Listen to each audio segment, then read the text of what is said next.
Hello, and this is another To the Srongesst battle, and a really fun day that we had down at Firestorm in Cardiff. As you know, I'm Ross from Figure Painting, and we had there were 10 players in play when I arrived. I was a bit late, but that was alright. It was really great that the idea of the day was not a tournament, it's just a friendly get-together, some new players, chance for them to learn the rules and how it plays, and just meet some new opponents and get together, get a few people together. We haven't done enough of that lately. And we all really enjoyed it, so thank you particularly there to Ty and Mike and Mark for organising it. It's really appreciated. Unfortunately, a couple of those couldn't make it after putting the work in, and Ty was running late because he had to do something first thing. My original plan was actually to play the first game and then hand over to Ty to play the next two rounds because I had my family and we were going to do things and life's been so hectic lately. So I was quite happy with that. As it turned out, Gary couldn't make it either, so I gave him a hard time on the phone, but he'd been called into work. So there you go. So when Ty arrived, that meant we would have an even number of players. So I took a chance during the first round. It was really great. Everyone brought a really nicely painted army, which is always good to see. So I've taken a few pictures just to give you an idea of what's going on. And the games are just starting as I arrived. So as you can see, some lovely looking armies. And what we've done with this one, just to give people an idea, is it tend to be a lot of cavalry armies lately. I know people tend to avoid those. If they're sort of newer players or people didn't know what's been happening in the tournaments and that, wanted to bring them, that's fine. But everyone brought pretty much foot armies. Even Ty's Sassanids only has a certain amount of cavalry. But also, and I missed the briefing that Roger, you can see on the right, kindly gave at the beginning, when he went through the even stronger 7 rule editions. Seem to be aware of those, and they've really tried to nerf the cavalry a bit. The main changes being, which would have helped me to have known, my fault, plenty of opportunity to find out, was if you evade now from infantry with cavalry, you have to turn away, so you sort of move away rather than just back off, which gave you a huge advantage. Another one of the advantages you got that disappeared was that light lance idea, which I loved so much. What it meant was you could charge in, you got a shooting attack and then a melee attack. Really made the cavalry very powerful. And also if you evade now, you have to evade directly away from the unit that's attacking you. So the old thing where if the infantry attacked you in the flank, you backed off, they had to move into the square, and now you're on the flank of the infantry, which, as you know, I played a lot of Romans. I'm on the wrong end of that. Very frustrating and very rough. And here's a couple of very nice armies. Phil over there, you'll see this army in the first game. The first game with me. First game he's playing Roger. That Chinese army you've probably seen many times, and Phil always brings beautiful armies, all those lovely shields. Here's another shot from the other side. Let's see there, the Chinese and the Romans. Doesn't look too subtle, this game. 2 lines of troops march towards each other, slam it out. I'm sure there's more going on here. In the other games, they've got a lot of buildings, built up areas, which are quite tricky to negotiate and to play with. But there we go, gives you an idea. This, they were, just to give you a little bit of a summary, there were a couple of sort of medieval armies. You can see one here, the old longbows and their heavy cutting weapons. They're quite nasty, and they don't mind playing against the cavalry army anyway. I know the Chinese army is quite anti-cavalry, so still that influence. And you wonder with rules, things go back and forth, maybe they work out. But I think the changes I fully support. I think levelling off the cavalry a bit was needed. And the great thing was, Firestorm again was the venue. Down on Trade Street in Cardiff. I highly recommend going there if ever you get the chance. Loads of tables, and they had a demo day on. It's just before Christmas. And there's my boys, and they were great. They were really enjoying trying all these different games. Really getting involved. There's some wonderful games out this year. I mean, just the figures alone, the playability, the imagination, it's fantastic. So they were very happy. And it was great. And they all seemed to pick out the prettiest demonstrators. So bonus points to the boys for that. And I was very happy they were having a good time, and some of their friends are going to join them. And they had other plans to do, and their mum's going to take them out into Cardiff and all that. Although Arnie had a friend coming down, and he was actually going to play some games himself. So it was great, and I could relax. And with Ty turning up, it meant we had the even number, and we carried on playing 6 tables. So it was great. So, first game up, I ended up playing Phil. Trying to avoid the people we play often. Now, Phil and I have a little bit of history because we used to play a lot. We were in the same club, so we used to play quite often, mostly Impetus back in those days. Same sort of armies, Great game. Back in the heyday when there was lots of tournaments and loads of people turning up. And we used to play in the tournaments as well. We had a few quite grudge matches. But there's always like a little bit of extra edge, you know, good fun. Anyway, so this is the first battlefield. We've done all the setting them up, rolling the cars, taking them off, all that kind of thing. We ended up with this. And those two woods are really giving him flanks to anchor on. And I'm the one who placed those there. I thought it'd disrupt his movement more. Which did turn out too bad an idea, but as I've got the... We'll go through the armies in a second, but I've actually got some cavalry, which is pretty decent, and 2 units of foot, and he's got a largely foot late Roman army with no real cavalry, a couple of loose units, but not really a force as such. So I'm thinking here, the narrow battlefield with quite a bit of difficult terrain, those brown patches. I think if I can deploy near the centre and try and keep one flank for my cavalry, even though both flanks are not great for cavalry. You know, on the left-hand side, I've got to battle through that rough terrain, which is probably worse. On the right-hand side, at least I've got a bit of space. But if the Romans decide to come more towards the centre and form a line there, I can't really see a way in. So that could be the situation. So rather annoyingly, since I've got the cavalry army, I lost the scouting role. And the Romans got to deploy last. So I've deployed in the centre as much as I can. My infantry, taking as little space as possible, so my cavalry could go either flank. Keep him honest. And looking at it, it's actually worked out okay, I think. Because I can... the idea is to get those cavalry whizzing around to the right-hand side as fast as possible. And try and chew up that flank. Which I think they're strong enough to do. Especially if I can get outside them.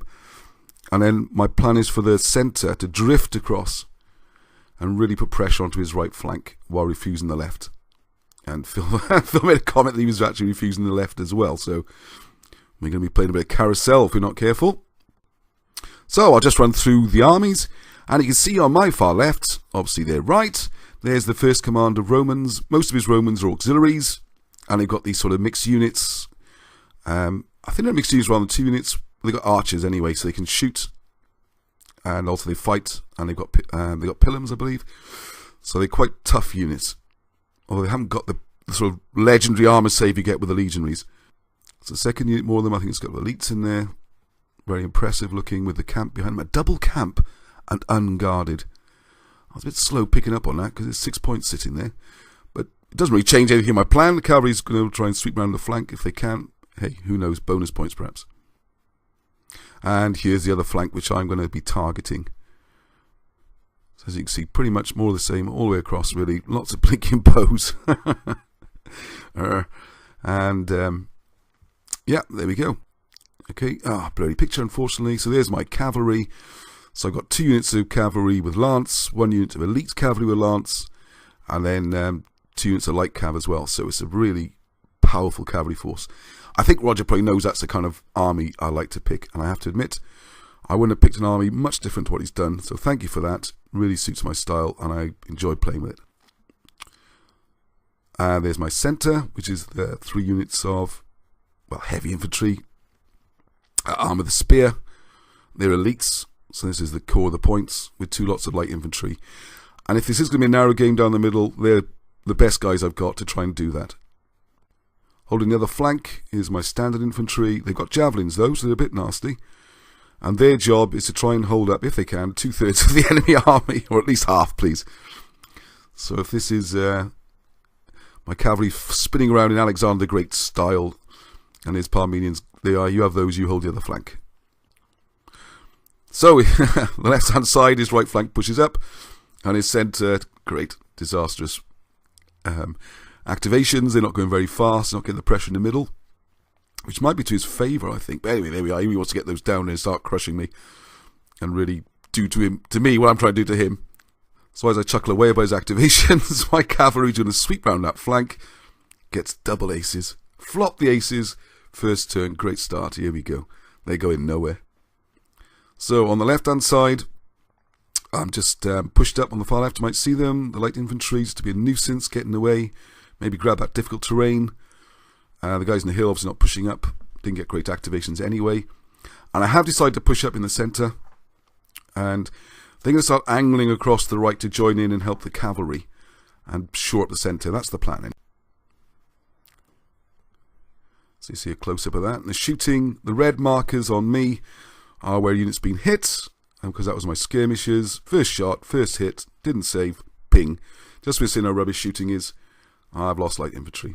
But the guys up on the left, they're bravely standing there, ducking and dodging and not getting hit. Yeah, so as things got underway, I really started to remember how much I enjoyed playing games with Phil. I wish we used to all see each other a lot, in the impetus heyday. And we could have, 4 or 5 tables going on a club night. And it used to be great. And the banter was brilliant. And the humour. I was so glad I stayed because I just laughed and laughed. I enjoyed the game so much. So anyway, so on the far right, I'm making a bit of a mess of it because right on the edge of the picture, I've got 1 unit of cavalry pushing up really fast. And then these guys have become a bit of a traffic jam. Messed up the activations. Heavy infantry in the middle. Supposed to be barreling along into that difficult terrain to start helping out a bit. And they're not doing so well. And on the left, as you know, I'm just messing about, and the light infantry are trying to chuck some javelins and not really doing much. So here we go. We're starting to make contact, and he's shooting at me. And of course, just what I really don't want is a disorder on my front unit cavalry with 3 behind them. They can't evade because the way I've done it, all into penetration, all that's a pain. So it's really a bit blocked up there. But we've managed to get, obviously. Okay, so he's pushing forward as fast as he can, but these cavalry lurking at the back a bit out of the game. And that light infantry, stalwart job on the far left, just holding things up. I'm about to dive into some cover, hopefully. So here they come. And you can see he hasn't managed to do a lot of damage on my right-hand flank, so that's still okay. Pushing up on the left. So if we start from the left, you can see the yellow shields are starting to engage in my infantry there. Their job is to fall back and just stay alive. They can't possibly beat all those. And the more we fall back, hopefully, the further we get away from those units that stall in the top left with some bad activations. And my heroic light infantry. In the centre, you see the red and white shields pushing forward. Is sort of best units. And you see the red dot in the middle there, where another unit's been shot. My light infantry. 1 shot, 1 hit. No, I think he fired more than that. But anyway, shooting's actually having some effect on my light infantry. Go the way of most of my light troops when I play games. 2 down, not done an awful lot back. But on the right hand flank, yep, sure enough, he's got the hit on my cavalry in the front, and I've got a traffic jam. But you can see here those heavy infantry, I should have mentioned on the last slide, my veterans have managed to get into difficult terrain. And with some skirmishes, we're going to start putting some pressure on that unit there to see if we can help the cavalry out. And what you're just about to see at the bottom of the screen is that little sort of explosion type marker there. Is we to get a hit on his infantry. The veterans have come in and done some damage. So that's really helping out the cavalry. Right at the top, to explain what's happened there, you can see the Roman infantry on the right hand side. They've turned and got the flank on my cavalry. So both units evaded off the table successfully. And that was last turn. And this turn, it means now I can roll a 4. So you give up the temporary victory points, but that doesn't really matter if they're going to come back on, which they should do. It's very early in the game. What it means, you can come on any one of those 4 boxes. So now it lets them sidestep that infantry and get a flank on his cavalry, with the light cavalry needing to come on as well. Now I know from experience, playing Romans against cavalry, it's so tempting to push them off the table and stuff and turn to get those flanks. It's never worked for me. You've got to keep that line and stop them doing what they've done now, get around the back and the flank, because then it's a world of pain and things become very, very difficult very quickly. So I came on with a 5, need a 6 to get the nice flanker charge with the general, so I've got a 6 on a reroll, 75% chance of achieving it, nice flank charge, and who knows, maybe kill his cavalry in 1 turn. And there comes flop the deuces. This game is brilliant. I know people who don't play the game a lot think it's just cards and it's fun. It does make you think, and you're playing the odds all the time. I love cards anyway, and poker and stuff like that, which suits my mind. But the fact that you can't guarantee things are going to move, it's not chess, And the friction levels in To the Strongest is just brilliant. It's a great game. Try it if you haven't already. Easy to pick up, and it's about the play and the luck of the cards, of course. Well, in Napoleon, I would say he wants a lucky general. Anyway, the great thing was here in the middle now, the heavy infantry have managed to turn, and we got a flank on his advance through the centre. And the other heavy infantry are pushed up, as you can see, to cover off those unit of red shields at the top. Got the 9 for the second activation, done a flank attack, and got a hit on those. So that's really given him a problem in the centre. Because if he pushes on, I get a rear attack, and we'll probably destroy them. Oh, for a 10 to go into that flank. Played the odds. There wasn't much else I could do. I could have done I've got an 8 at the top, so I couldn't really frontally attack there. That flank attack has had so much value. I had to try and roll the 10s. And 2 3s came up. There you go. Can't complain about that one. For the card hawks, it was a 19% chance I made it. So there you go. I won in 5, but it would have been devastating if they got in. Right, so here's an overview of the situation. You can see my traffic jam on the right. It would have been nice to have the heavy infantry come and help them, but they're busy elsewhere, so the cavalry's got to untangle itself somehow and get itself out of that problem. But we have got the flank attack on the top right. Meanwhile, on the left, you can see I picked up another red marker, and they're being shot. I think tempted to retreat behind the hill, but then leaving that other unit of veteran infantry just holding all 3 there. I mean, that's ugly for them, but what can you do? Very exciting game, because on that far flank, you can see I've got the light infantry. They're still there in that difficult terrain, holding things up. Oh, the veterans looking very isolated in the centre. But we are got a chance of turning its right flank, so it's a race against time. What an exciting game it was. Okay, so finally he's shot them, the guys in the difficult terrain. Poor skirmishers. That's all 3 skirmishers gone. And this was an interesting one. It was a case of who blinks first, because his infantry were disordered in front of my cavalry, and my cavalry disordered as well. So he could have gone for the attack, or stand where you are. You can't rally in the enemy zone of control anymore. I mean, if you remember the first version, I quite liked that with 2 the strongest. You rallied, but it was a -1 or a +1 on what you needed for every unit's zone of control you were in. So those guys are probably rallying on a 7 or an 8, which I like that rule. But anyway, that's gone. So they went back rather than face destruction. I don't know, there might be a time. I know they're going to get overwhelmed and try and form a line and everything. I don't know. It's a difficult one. Interesting situation anyway. But it did take the pressure off my cavalry. And the traffic jam is much easier to do now. So the light cav heroes charged forward, threw the javelin, did a hit, destroyed him, fantastic. And look at that, an open flank charge onto his cavalry.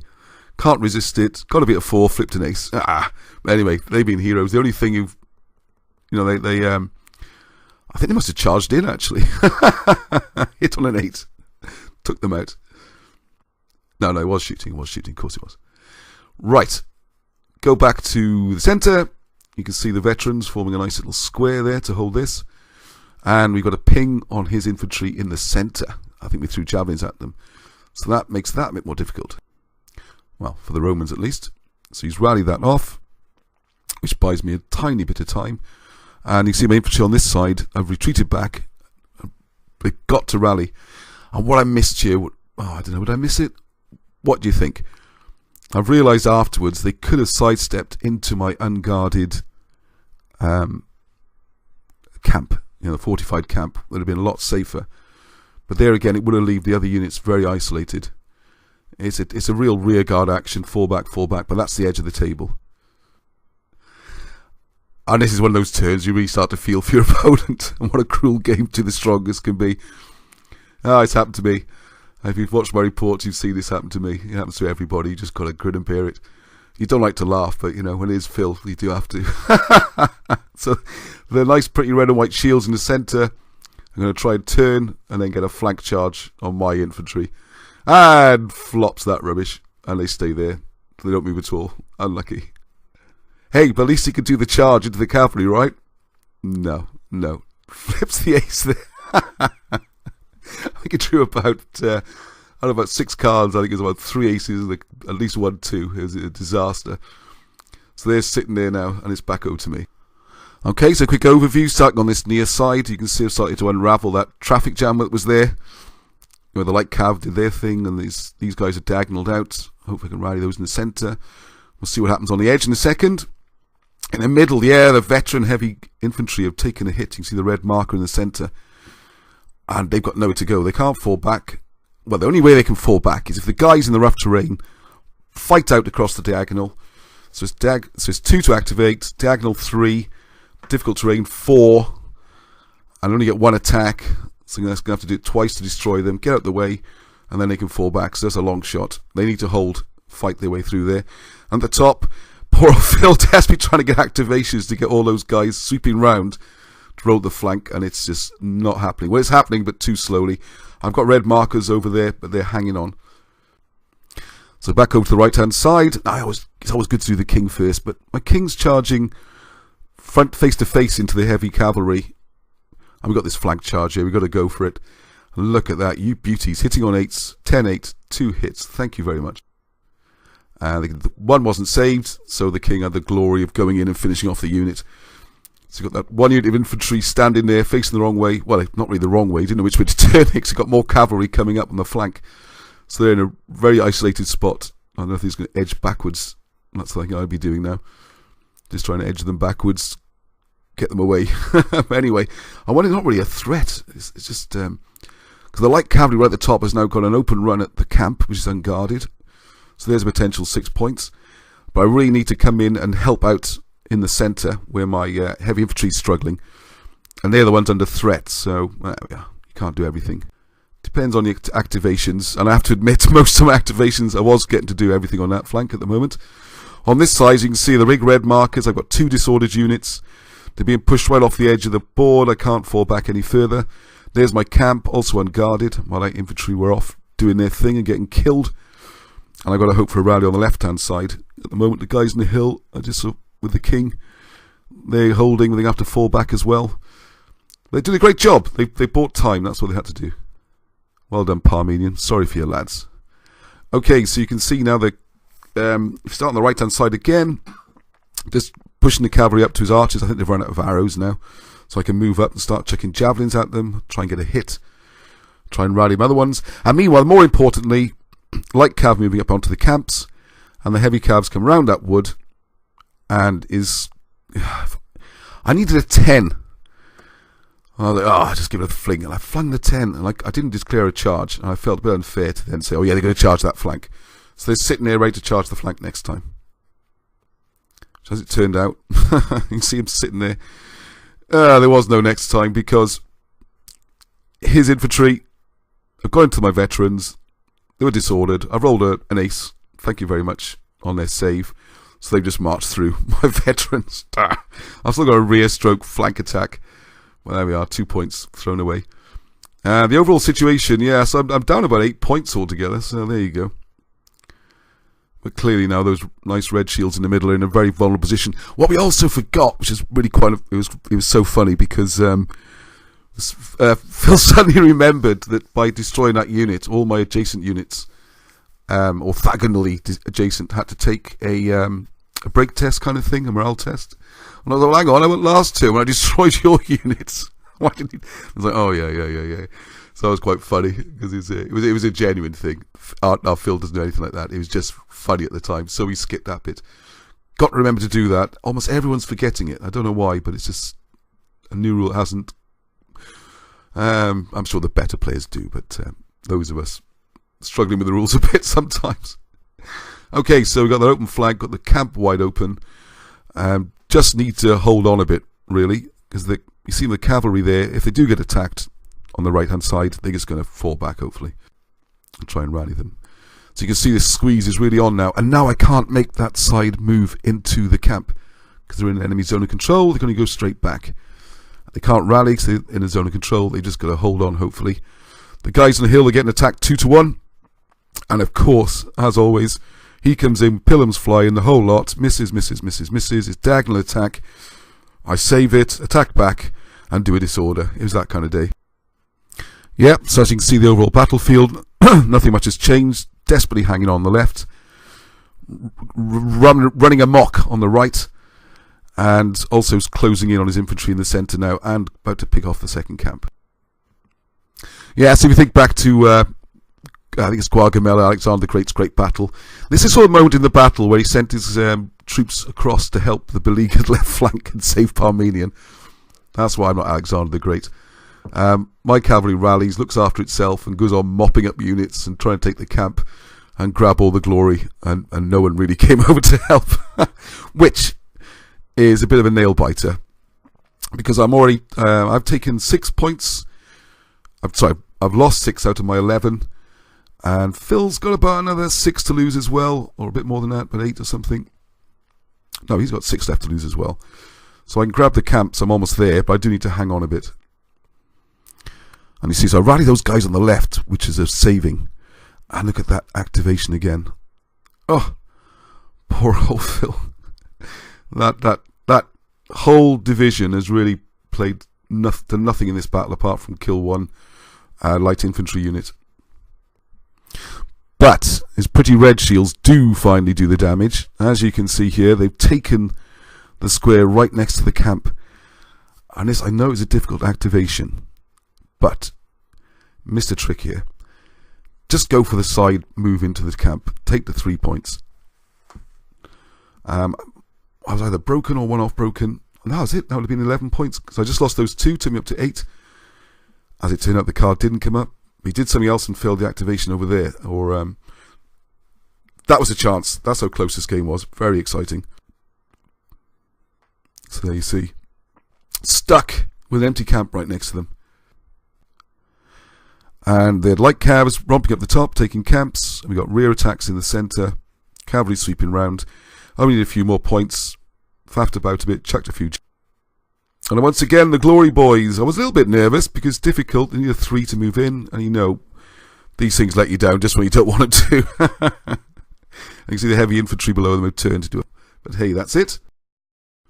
Romans broken in an absolute nail-biter. And the final score was 12-8. So, and it was so good to see an old friend again and have such a good tussle, such a laugh. And it's really reinvigorated me with the wargaming a bit. Life's been very hectic lately.